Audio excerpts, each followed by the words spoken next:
يا أيها الناس قد جاءتكم موعظة من ربكم وشفاء لما في الصدور وهدى ورحمة للمؤمنين. قل بفضل الله وبرحمته فبذلك فليفرحوا هو خير مما يجمعون. نحمده ونصلي على رسوله الكريم اما بعد فاعوذ بالله السميع العليم من الشيطان الرجيم بسم الله الرحمن الرحيم رب اشرح لي صدري ويسر لي امري واحلل عقدة من لساني يفقهوا قولي رب يسر ولا تعسر وتمم بالخير. سورہ بنی اسرائیل آیت نمبر 49 سے 60 تک آج ہم پڑھیں گے. بسم اللہ الرحمن الرحیم. وقالو، اور انہوں نے کہا، آئذا، کیا جب، کننا، ہم ہو جائیں گے، عظامن، ہڈیاں، ورفاتن، اور ریزہ ریزہ، چورا چورا، آئنا، کیا بے شک ہم، لمبعوثون، البتہ اٹھائے جانے والے، کیا بے شک ہم واقعی اٹھائے جانے والے، خلقن جدیدہ، نئے سرے سے، جدید نئی پیدائش میں. اہل مکہ چونکہ مر کے دوبارہ اٹھنے پہ اکثریت کا ایمان نہیں تھا. اور سورہ بنی اسرائیل مکی دور کے آخر میں نازل ہوئی ہے. ان کے جو اعتراضات تھے جو اکثر وہ کیا کرتے تھے ان میں سے ایک یہ بھی ہے کہ وہ کہتے ہیں کہ جب ہماری ہڈیاں ہی رہ جائیں گی، ہم جسم ہمارے گل سڑ جائیں گے، ہم ریزہ ریزہ ہو جائیں گے، تو کون ہمیں نئے سرے سے پیدا کرے گا. یہی بات سورہ یاسین میں بھی آتی ہے کہ وہ کہتے ہیں آئزا متنا، کیا جب ہم مر جائیں گے، وَكُنَّا تُرَابًا، اور ہم مٹی ہو جائیں گے، وَعِظَامًا، اور ہڈیاں ہو جائیں گے، آئنا لمبعوثون، کیا ہم دوبارہ اٹھائے جائیں گے. تو بار بار ان کی یہ بات کا تذکرہ قرآن کرتا ہے. اب یہاں پہ اس کا جواب دیا جا رہا ہے. قل، اے نبی صلی اللہ علیہ وسلم کہیے، کونو، تم ہو جاؤ، حجارتن، پتھر، پیچھے ہم نے یہ لفظ پڑھا ہے نا، حجارتن، پتھر، او یا حدیدن، لوہا. تم تو ہڈیوں کی اور چورا چورا ہونے کی بات کرتے ہو نا، تم پتھر کے بن جاؤ یا لوہے کے بن جاؤ، او خلقن، یا کوئی ایسی مخلوق بن جاؤ، مما، اس میں سے جو یکبرو فی صدورکم، جو تمہارے دلوں میں بہت ہی بڑی ہو، یعنی جو جسے تم سمجھتے ہو کہ وہ تو دوبارہ سے انسان بننا اس کے بعد تو پاسبل ہی نہیں ہے. او خلقن، یا ایسی تم مخلوق بن جاؤ یا تمہاری تخلیق ایسی ہو جائے کہ جو تمہارے نزدیک بہت ہی امپاسبل بات ہو، یکبرو، جو بہت بڑی معلوم ہو، فی صدورکم، تمہارے سینوں میں، تو اللہ تو پھر بھی تمہیں اٹھا لے گا. تم لوہے کے بن جاؤ، پتھر کے بن جاؤ، کسی بھی چیز کے بن جاؤ. تو جب اے نبی صلی اللہ علیہ وسلم آپ ان سے کہیں گے نا، تو پھر یہ کوئی اور سوال کریں گے آپ سے. پھر کہیں گے فَسَيَقُولُونَ، پھر ان قریب وہ کہیں گے اچھا ٹھیک ہے، اگر ہمیں دوبارہ کوئی اٹھائے گا ہی، مَن یُعِیدُنَا، ہمیں بتائیے کون دوبارہ اٹھائے گا، کون لوٹائے گا ہمیں. قُلِ الَّذِی، ہے نبی صلی اللہ علیہ وسلم آپ فرمائیے، آپ کہیے، الَّذِی، وہ ذات، فَطَرَکُم، جس نے پیدا کیا تم کو، اول مرہ، پہلی بار، جس نے پہلی بار پیدا کیا دوبارہ بھی وہی اٹھائے گا. فَسَيُنْغِضُونَ إِلَيْکَ، یہ سن کے پھر کیا کریں گے، ان قریب، یونغزون، ہلائیں گے، مٹکائیں گے، الیکا، آپ کی طرف، رؤوسہم، اپنے سروں کو، ویقولون، اور کہیں گے، متى ہوا، کب ہوگا پھر وہ. کیا ایک مکالمے کی شکل میں اللہ تعالیٰ نے اہل مکہ کے جو اعتراضات کرتے تھے نبی صلی اللہ علیہ وسلم کی باتوں کو ایک مکالماتی انداز میں یہاں بیان کیا. قل پھر آپ کہیے عسا ان یکون قریبا، ہو سکتا ہے کہ وہ وقت قریب ہی ہو، عسا شاید کہ، ان یہ کہ یکونا ہو قریبا قریب ہی۔ جب وہ یہ پوچھے نا سر مٹکا مٹکا کے اچھا ٹھیک ہے اگر اٹھائے گا دوبارہ زندہ کرے گا وہ جس نے ہمیں پہلی بار پیدا کیا تو پھر وہ کب کرے گا، تو آپ کہنا کہ ہو سکتا ہے وہ وقت بالکل قریب ہی ہو، یوم جس دن یدعوکم، وہ تمہیں بلائے گا، فتستجیبون، تو تم جواب دو گے، تم تعمیل کرو گے، بحمدہ، اس کی تعریف کے ساتھ، فتظنون، اور تم سمجھو گے، الا بستم، نہیں تم رہے، الا قلیلا، مگر تھوڑا سا وقت، جس دن وہ تمہیں قبروں سے اٹھائے گا، تمہیں بلائے گا، پھر تم اس کی حمد کرتے ہوئے اٹھو گے اور تمہیں ایسا لگے گا کہ ہمارا دنیا میں رہنا، قبروں میں رہنا، برزخ کا زمانہ، یہ تو بس تھوڑا سا ہی وقت تھا۔ اس وقت انسان کیا کہتے ہوئے اٹھے گا؟ یا لیتنی، یا ویلتا، ہائے افسوس ہم کو، کس نے اٹھا دیا ہمیں ہماری خوابگاہوں سے؟ پھر کہیں گے ھذا ما وعد الرحمن، یہی ہے رحمان کا وعدہ، صدق المرسلون، اور پیغمبروں نے سچ کہا تھا۔ وقل لعبادی، اور کہہ دیجئے اے میرے بندو، اور کہہ دیجئے میرے بندوں سے، یقول التی ہی احسن، وہ کہیں ایسی بات جو بہترین ہو، جو بہت اچھی ہو، جو احسن ہو، جو خوبصورت ہو، جو اخلاق کے اعلیٰ معیار پہ پوری اترتی ہو۔ ایک تو یہ دیکھیں اس لفظ میں اللہ کہہ رہا ہے نا میرے بندوں سے کہیے، اس میں بھی بڑی اپنائیت ہوتی ہے، میرے بندوں سے کہیے، جہاں جہاں بھی یہ لفظ آتا ہے مجھے تو بہت ایسی فیلنگ آتی ہے کہ جیسے اللہ کے ساتھ انسان کی ایک ایسوسیشن ڈیولپ ہوتی ہے۔ ایک اور جگہ پہ کل عبادی الذین اسرفوا علی انفسہم لا تقنطوا من رحمت اللہ، میرے ان بندوں سے کہیے جن سے کوئی گناہ ہو گیا کہ وہ اللہ کی رحمت سے مایوس نہ ہوں۔ یہاں بھی عبادی کا لفظ ہے، وہاں بھی عبادی کا لفظ ہے، وَقُلِّ عبادی، اور میرے بندوں سے کہیے کہ جب وہ بات کیا کریں تو اچھی بات کیا کریں، خوبصورت بات کیا کریں، احسن بات کیا کریں۔ بات ہی سب تو بات بگڑتی ہے ساری، ہم سے اچھی بات ہی تو کی نہیں جاتی، بس جب ہم بات کرتے ہیں کوئی نہ کوئی اس کے اندر ہم نے کوئی گرا ڈال ہی دینی ہوتی ہے، یا اس لہجے میں کوئی طنز آ جائے گا، یا ہمارا انداز تھوڑا درست ہو جائے گا، یا اگر ہم اپنی طرف سے انداز نرمی والا بھی کریں، کوئی ٹونٹ کا پہلو، کوئی کسی کے دل دکھانے کی بات، یہ ساری چیزوں کو مائنس کر کے جو گفتگو ہوتی ہے نا خیر خواہی کے رویے والی، وہ ہوتی ہے احسن بات۔ میرے بندوں سے کہیں کہ جب وہ بات کریں تو وہ بات کریں یا احسن، وہ بہت اچھی ہو، اعلیٰ اخلاق والی ہو، کیونکہ باتوں کو نیگیٹو طرف جو ہم لے کے جاتے ہیں نا، بات کا انداز، وہ شیطان ہوتا ہے ہمارے پیچھے۔ اللہ نے ہمیں یہ بات یہاں بتا دی کہ ان الشیطان ینزغ بینہم، بے شک شیطان جھگڑے ڈالتا ہے ان کے درمیان۔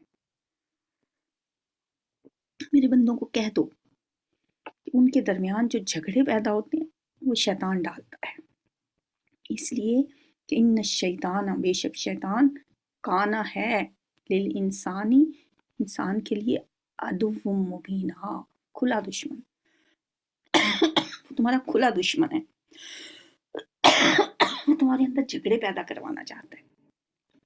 اس لیے کہتے ہیں نا پہلے تولو پھر بولو، سوچ سمجھ کے بات کرنی چاہیے، اور یہ سوچ کے بات کرنی چاہیے کہ میری بات کسی کے دل پہ کوئی برا اثر نہ ڈالے، کسی کا دل نہ دکھائے. اچھی بات تو ظاہر ہے جو ہوگی وہ جھوٹ بھی نہیں ہوگا، وہ غیبت بھی نہیں ہوگی، وہ گالی گلوچ بھی نہیں ہوگی. تو جب ہے ہی احسن تو احسن بات کو احسن طریقے سے ہی کرنا چاہیے. شیطان جو ہمارا کھلا دشمن ہے اس کا وار زبان کے ذریعے وہ انسان کو زیادہ پکڑتا ہے، انسان کے دل میں وسوسے ڈالتا ہے. بعض اوقات آپ سوچیں کہ کسی کی بات کا جواب نہ دے سکے نا تو بعد میں شیطان کو چوکے لگاتا ہے یہ جواب دینا چاہیے تھا، یہ کہنا چاہیے تھا. پھر ہم بڑا پچھتاتے ہیں کہ مجھے تو بات ہی بعد میں یاد آتی ہے، میں نے اس کو یہ جواب دینا تھا. اچھا مجھے اب موقع ملا تو میں پھر ذرا صحیح کراری سناؤں گی. تو یہ جو ہے نا عدو مبینہ، کھلا دشمن، یہ ہمارے دلوں میں یہ باتیں ڈالتا ہے. ربکم اعلم بکم، تمہارا رب خوب جاننے والا ہے تمہیں. اچھا ایک اور بات پر قابل غور ہے وہ یہ کہ دیکھیں اللہ نے یہاں فرمایا وَقُلْ لِعِبَادِی. مکی صورتوں میں پہلے بھی میں نے آپ کو بتایا کہ اللہ ڈائریکٹ نہیں خطاب کرتا مومنوں سے، یہ نہیں کہتا یا ایھا الذین آمنوا. مکی صورتوں میں جب بھی مومنوں سے بات کی گئی نبی صلی اللہ علیہ وسلم کی وساطت سے کی گئی ہے، اور علماء کہتے ہیں کہ اس کی وجہ یہ ہے کہ مسلمان ایک امت بنے ہیں مدینہ جا کے جب تحویل قبلہ ہوا. تحویل قبلہ سے پہلے تو بنی اسرائیل تھے نا امت مسلمان کے مرتبے پر فائز، اس کے بعد یہ منصب ان سے لے لیا گیا اور مسلمانوں کو جب یہ منصب سونپا گیا کنتم خیر امہ اخرجت للناس، ہم پڑھ کے آئے ہیں پیچھے، بہترین امت کا خطاب ملا اور تحویل قبلہ ہوا. قبلہ بیت المقدس کی بجائے خانہ کعبہ کو بنایا گیا. اور پھر اس کے بعد جو بھی مدنی صورتیں اب ہم دیکھتے ہیں سورہ بقرہ ہی سے سٹارٹ ہو جاتی ہیں، وہاں پہ پھر خطاب ڈائریکٹ اس امت سے ہے یا ایھا الذین آمنوا کے الفاظ سے. اس سے پہلے مکی صورتوں میں ہمیں جہاں بھی ملتا ہے نبی صلی اللہ علیہ وسلم سے خطاب کیا جاتا ہے کہ اے نبی آپ ان سے کہیے میرے بندوں سے کہیے کہ وہ اچھی بات کہیں، کیونکہ شیطان ان کے درمیان وسوسے ڈالتا ہے، وہ ان کا کھلا دشمن ہے. ربکم اعلم بکم، تمہارا رب خوب جاننے والا ہے تمہیں. ان یشاء اگر چاہے یرحمکم وہ تم پہ رحم کرے، او یا ان یشاء اگر وہ چاہے یعذبکم وہ تمہیں عذاب دے. اسے اختیار ہے پورا اور وہ تمہیں خوب جانتا ہے. اگر چاہے تو تمہیں عذاب دے، اگر چاہے تو وہ تم پہ رحم فرمائے. وما ارسلناک اور نہیں ہم نے بھیجا آپ کو علیہم ان پر وکیلا ذمہ دار بنا کر، داروغہ بنا کر. آپ کا کام صرف پہنچا دینا ہے، آپ پیغام پہنچانے کے ذمہ دار ہیں، ہدایت پہ لانا یہ آپ کی ذمہ داری نہیں ہے. وربک اعلم اور آپ کا رب خوب جاننے والا ہے بمن فی السماوات والارض ان کو جو آسمانوں میں ہیں اور جو زمین میں ہیں. وَلَقَدْ اور بلا شبہ یقیناً فضلنا ہم نے فضیلت دی بعض النبیین بعض نبیوں کو علی بعض پر. وآتینا اور ہم نے دی داود زبورا داؤد علیہ السلام کو زبور. اس بات کو سمجھنے کے لیے کہ یہاں پہ یہ جو ذکر کیا گیا کہ ہم نے بعض انبیاء کو بعض فضیلت بعض پر دی ہے، کیوں اس کی یہاں ضرورت پیش آئی؟ اس کی مین وجہ یہ ہے کہ چونکہ مکی دور کا آخری ایام ہیں جب یہ صورت نازل ہو رہی ہے، نبی صلی اللہ علیہ وسلم ہجرت کر کے مکہ سے مدینہ کی طرف جانے والے ہیں. مدینہ میں اب یہود کے ساتھ براہ راست ان کا معاملات ہوں گے. تو یہود جو ہیں ایک عرصے تک امت مسلمہ کے منصب پہ فائز رہے ہیں. تو نبی صلی اللہ علیہ وآلہ وسلم نو ڈاؤٹ ہم سب کا ایمان ہے کہ آپ تمام انبیاء سے افضل ہیں. لیکن جب مسلمانوں کا یہودیوں کے ساتھ عقائد و نظریات کے بارے میں کوئی بھی تبادلہ خیال ہونا تھا تو ظاہر انبیاء کے فضائل کے بارے میں بھی سوال اٹھنا تو تھا کہ اگر نبی صلی اللہ علیہ وسلم نبی ہیں تو آپ اور موسیٰ علیہ السلام میں سے افضل کون ہے، یا یہ کہ محمد صلی اللہ علیہ وسلم افضل ہیں یا عیسیٰ علیہ السلام۔ چنانچہ اس حوالے سے یہاں ایک اصولی بات بتا دی کہ اللہ تعالیٰ زمین و آسمان میں موجود اپنی تمام مخلوق کو خوب جانتے ہیں، اور اس نے بعض انبیاء کو بعض پر فضیلت بھی دی ہے، جیسے ہم نے پیچھے بھی پڑھا تلک الرسل فضلنا بعضهم علی بعض۔ تو لہٰذا ایسا نہ ہو کہ اس بحث پہ پڑھ کر آپ لوگ اپنے نبی کی فضیلت اس طرح بیان کرنے لگیں کہ مخالفین کے منفی جذبات کو ہوا ملے اور وہ تعصب سے مغلوب ہو کر آپ کی بات سننے سے انکار کر دیں۔ بڑا نازک مسئلہ ہے، اس لیے نبی صلی اللہ علیہ وسلم کی ایک حدیث بھی ہے، آپ نے فرمایا لا تفضلوا بین انبیاء اللہ کے نبیوں کے مابین درجہ بندی نہ کیا کرو۔ آپ نے یہ بھی فرمایا لا ينبغی لعبد ان یقول انا خیر من یونس بن متی، کسی شخص کے لیے یہ بھی جائز نہیں کہ وہ یوں کہے کہ محمد صلی اللہ علیہ وسلم یونس بن متی سے افضل ہیں۔ آپ نے یہاں حضرت یونس کا ذکر کیوں کیا؟ شاید اس لیے کہ حضرت یونس علیہ السلام وہ واحد نبی ہیں جن کی اللہ کے ہاں کچھ گرفت ہوئی تھی۔ بہرحال آپ نے واضح طور پر اس سے منع فرما دیا کہ دوسرے انبیاء پر آپ کی فضیلت کا ذکر کیا جائے۔ فَآتَيْنَا دَاوُودَ زَبُورًا، جہاں بنی اسرائیل کے ایک نبی کا تذکرہ فرما دیا اور آپ کی فضیلت بھی بیان فرما دی کہ حضرت داؤد کو ہم نے زبور جیسی جلیل القدر کتاب عطا فرمائی تھی۔ ٹھیک ہے، یہاں یہ بھی ہمیں پتہ چلتا ہے کہ موقع محل کے مطابق اللہ اپنے انبیاء کے فضائل اور مراتب کا ذکر کرتے رہتے ہیں۔ قُلِ ادْعُوا الَّذِينَ، کہہ دیجئے بلاؤ ان لوگوں کو، زعمتم جنہیں تم سمجھتے ہو، من دونہ ہی اس کے علاوہ، یعنی جنہیں تم اس کے علاوہ معبود سمجھتے ہو، فلا یملکون، تو نہیں وہ اختیار رکھتے، کشف الضر، تکلیف دور کرنے کا، عنکم تم سے، ولا تحویلا، اور نہ اسے بدلنے کا۔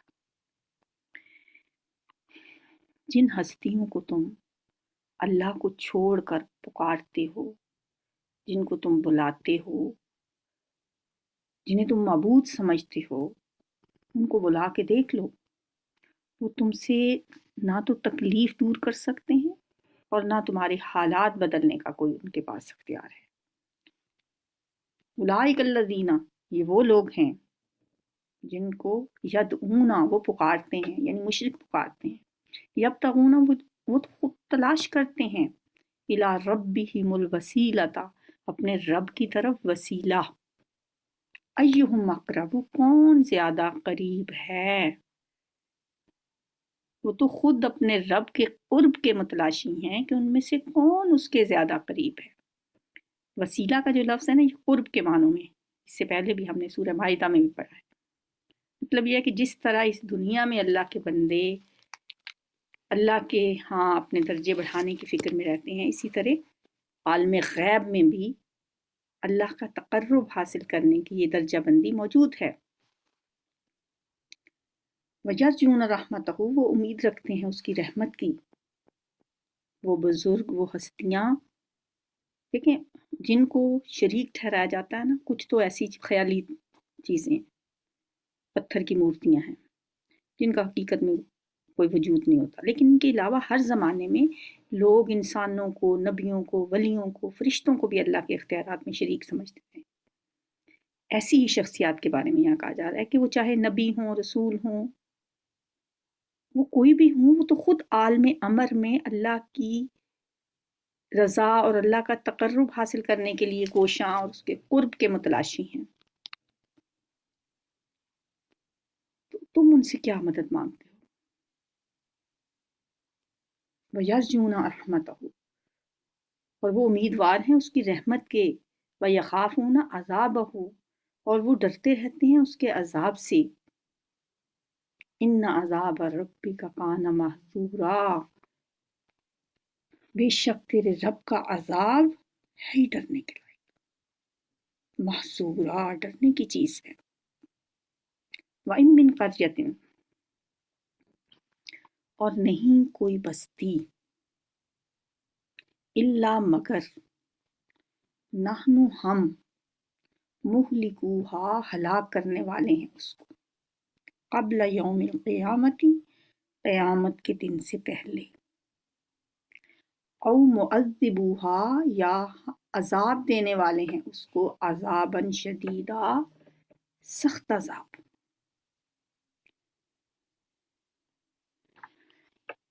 جیسے کہا جاتا ہے نا سورہ کہف میں ہم نے پڑھا تھا شروع میں، لِيُنذِرَ بَأْسًا شَدِيدًا مِّن لَدُنْهُ، اور ایک من لدنہ، تاکہ وہ ڈرائے اس باسن شدید سے جو اس کی طرف سے ہوگی۔ یہ بہت بڑی تباہی کی طرف اشارہ ہے جو قیامت سے پہلے اس دنیا پہ آئے گی۔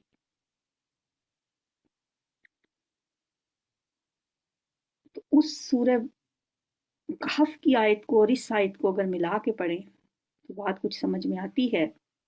جیسے حدیث میں بھی ایک بہت بڑی جنگ کی پیشین گوئی ہمیں ملتی ہے جو قیامت سے پہلے دنیا میں ہوگی، جس سے اس زمین پر موجود کوئی بستی بھی محفوظ نہیں رہے گی۔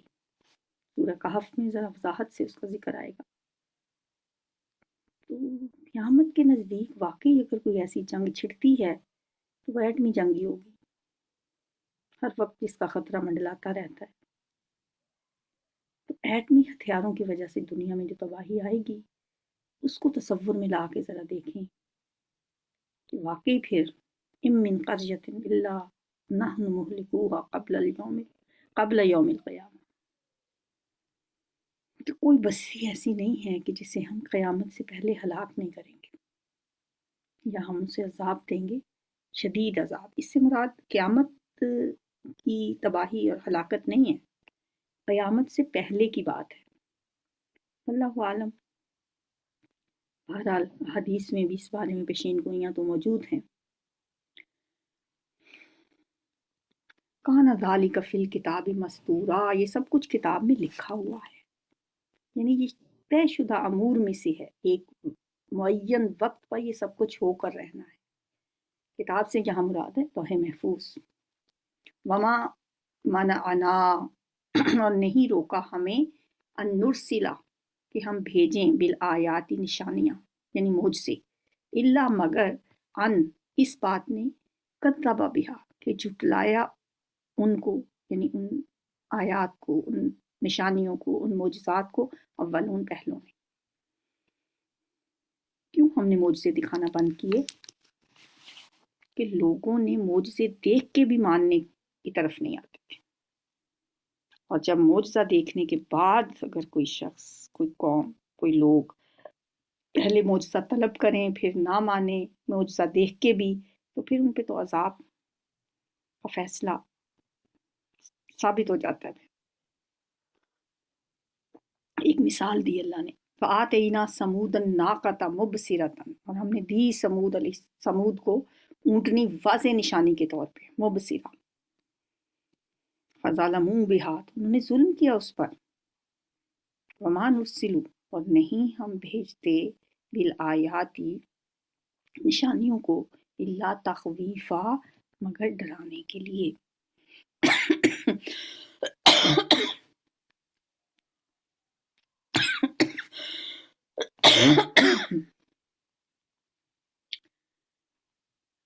قوم سمود کو ان کے مطالبے پر اونٹنی کا معجزہ دکھایا گیا، مگر انہوں نے اس معجزے کو دیکھ کر بھی حضرت صالح علیہ السلام پر ایمان لانے کے بجائے اس اونٹنی کو مار ڈالا۔ حضرت عیسیٰ علیہ السلام کی بات ہے کہ ان کو مٹی سے زندہ پرندے بنانے اور پھر قم بھی زندہ کہہ کر مردوں کو زندہ کرنے کے معجزات دیے گئے، مگر انہیں دیکھ کر کیا وہ لوگ ایمان لائے؟ نہیں لائے۔ تو اللہ فرماتے ہیں کہ اسی وجہ سے ہم نے حصی معجزات دکھانے بند کر دیے ہیں، کہ پچھلی قوموں کے لوگ ایسے معجزات دیکھ کر بھی کفر پر ڈٹے رہتے تھے اور ایمان نہیں لاتے تھے۔ وَإِذْ قُلْنَا لَكَ، جب ہم نے کہا آپ سے، إِنَّ رَبَّكَ، بے شک آپ کے رب نے، أَحَاطَ بِالنَّاسِ، گھیر رکھا ہے لوگوں کو، لوگوں کا احاطہ کیا ہوا ہے۔ وما جعلنا الرؤیا التی، اور نہیں بنایا ہم نے اس رؤیا کو، اس منظر کو، التی وہ جو، ارینا کا ہم نے دکھایا آپ کو،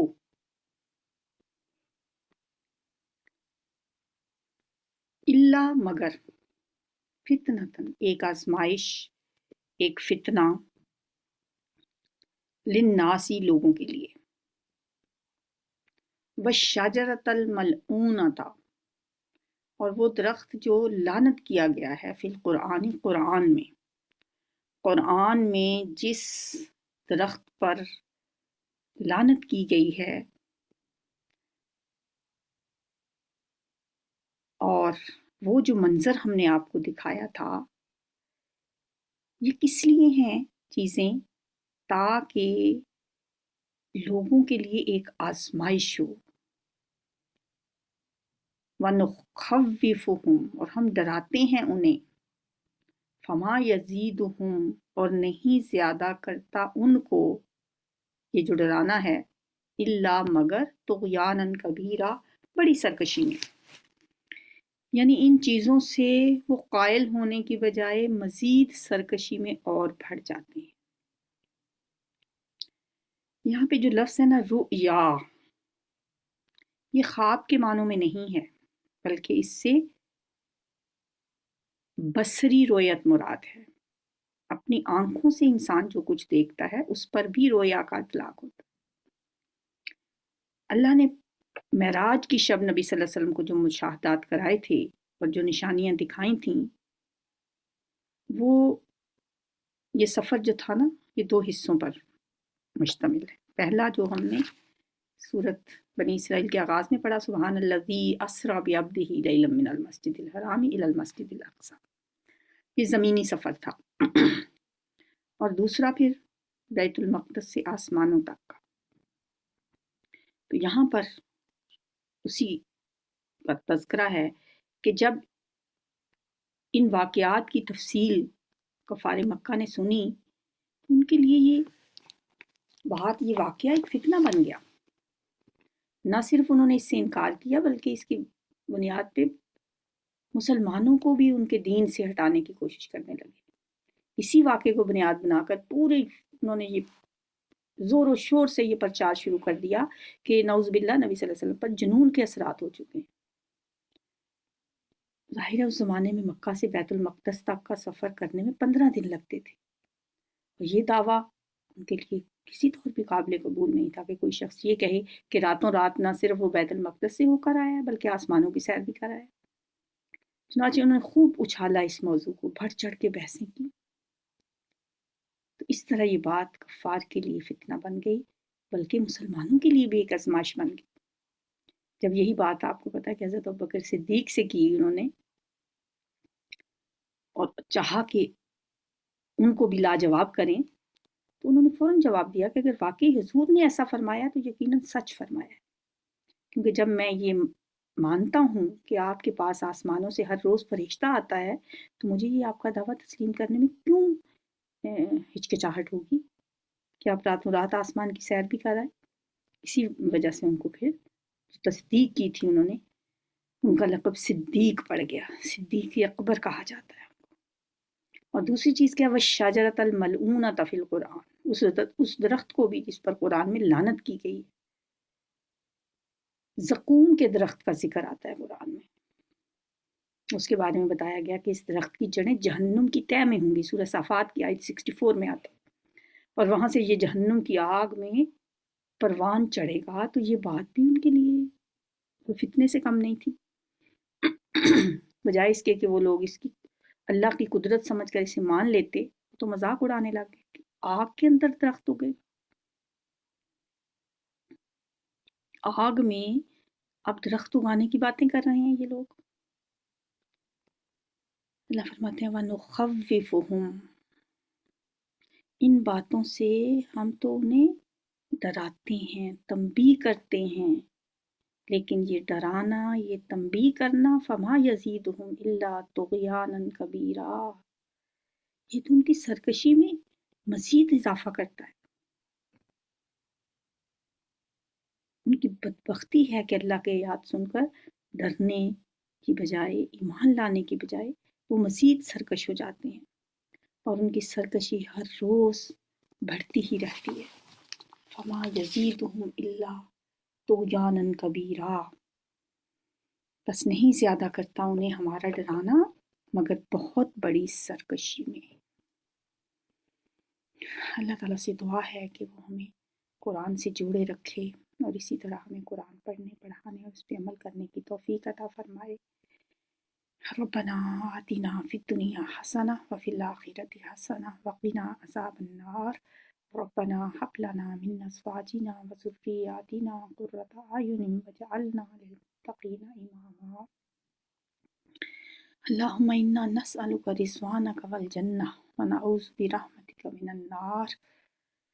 اللهم اجعل القرآن العظیم ربیع قلوبنا ونور صدورنا وجلاء احزاننا وذهاب همومنا وغمومنا۔ رب ارحمهما كما ربياني صغيرا۔ یا حی یا قیوم برحمتک نستغیث۔ اللهم اشف مرضانا ومرضى المسلمین، اذهب البأس رب الناس واشف انت الشافی، لا شفاء الا شفاؤک شفاء لا یغادر سقما۔ رب انی مغلوب فانتصر، رب انی مسنی الضر وانت ارحم الراحمین۔ یا حی یا قیوم برحمتک نستغیث۔ یا اللہ، یا رحمان، یا رحیم، یا ذا العرش المجید، یا فعال لما ترید، یا مغیث اغثنا، یا مغیث اغثنا، یا مغیث اغثنا۔ یا اللہ ہماری گناہ معاف فرما دے، ہماری غلطیاں معاف فرما دے۔ یا اللہ ہمیں صحیح معنوں میں مومن بنا دے، قرآن ہمارے دلوں کی بہار بنا دے، ہمارے سینوں کا نور بنا دے، ہمارے دکھوں، غموں، تکلیفوں، پریشانیوں کو دور کرنے کا ذریعہ بنا دے۔ یا اللہ ہمیں اپنی محبت عطا فرما۔ یا اللہ ہر اس چیز اور اس شخص کی محبت عطا فرما جسے تو پسند کرتا ہے۔ اللہم ما زویت انی مما احب فاجعلہ۔ یا اللہ اگر کوئی چیز تو نے ہم سے لے لی ہے تو ہمیں اس کمی کو، اس کا ذریعہ بنا دے کہ ہم اس چیز کی محبت میں بڑھ جائیں جس سے تو محبت کرتا ہے۔ اللہم انا نسألک حبک وحب من یحبک وحب عمل یقربنا الی حبک۔ یا اللہ سب بیماروں کو شفا عطا فرما، جو پریشان ہیں، جو تکلیف میں مبتلا ہیں، جو یا اللہ بے بس لاچار مریض ہیں، یا اللہ اپنی رحمت خاص سے انہیں شفا عطا فرما دے۔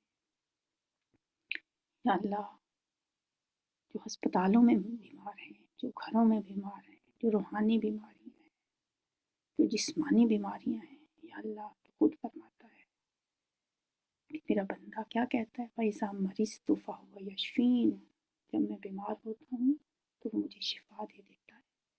تو یا اللہ سب بیماروں کو شفا کاملہ عاجلہ عطا فرما۔ یا اللہ سب پریشان حال لوگوں کی پریشانیاں دور فرما دے۔ یا اللہ جس نے بھی مجھ سے کوئی ایک لفظ بھی پڑھا ہے، جو میرا اسٹوڈنٹ ہیں، جو میرے اساتذہ ہیں، جن سے میں نے کوئی ایک لفظ بھی اگر سیکھا ہے، یا اللہ سب کو دین و دنیا کی بھلائیاں نصیب فرما۔ جس نے دعا کے لیے کہا ہے، یا اللہ سب کے نام لینا اگر ممکن نہیں ہے تو سب کو جانتا ہے، سب کی دعائیں قبول و منظور فرما لے یا رب العالمین، یا ارحم الراحمین، یا ذا العرش المجید، یا فعال لما ترید۔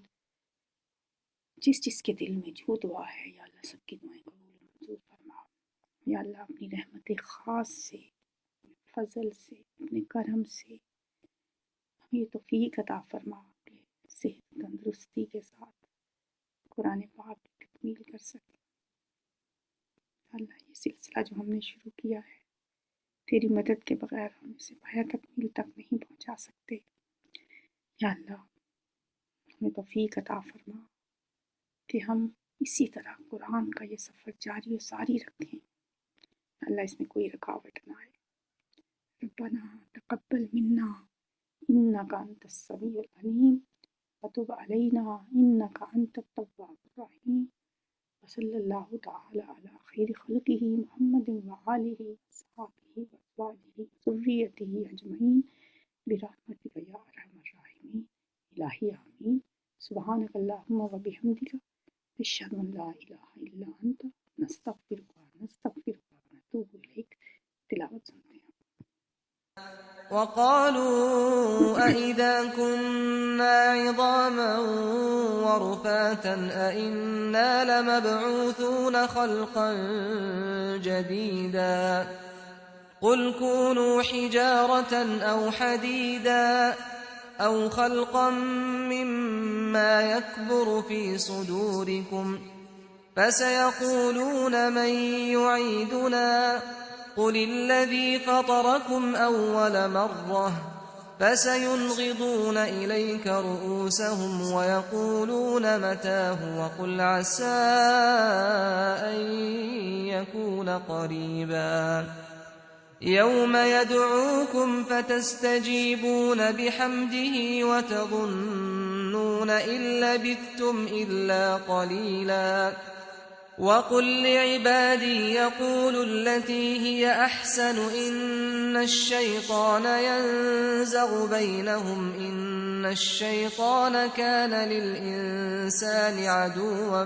مبينا ربكم أعلم بكم إن يشأ يرحمكم أو إن يشأ يعذبكم وما أرسلناك عليهم وكيلا وربك أعلم بمن في السماوات والأرض ولقد فضلنا بعض النبيين على بعض وآتينا داود زبورا قل ادعوا الذين زعمتم من دونه فلا يملكون كشف الضر عنكم ولا تحويلا أولئك